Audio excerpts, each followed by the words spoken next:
Presented by Sandhya Entertainment.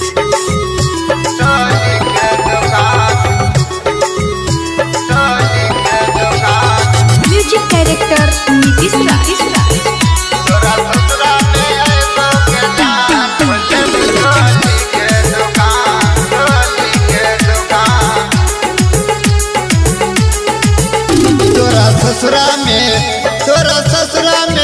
तोरा ससुरा में आइबो के जान खोलब चोली के दुकान।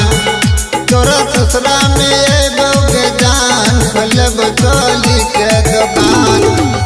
तोरा ससुरा में आइबो के जान खोलब चोली के दुकान। तोरा ससुरा में आइबो के जान खोलब चोली के दुकान। तोरा ससुरा में आइबो के जान खोलब चोली के दुकान।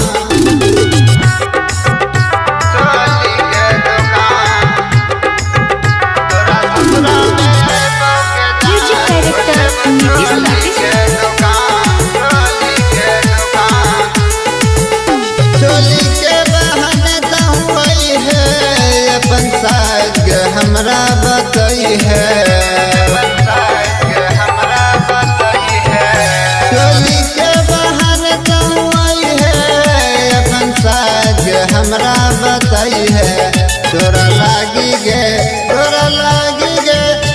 लागी कदम फिर दुकान खोलब चोली के दुकान। तोरा ससुरा में आइबो के जान खोलब चोली के दुकान। खोलब लहंगा के दुकान।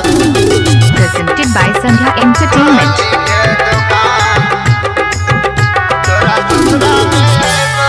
Music Director Nitish Raj.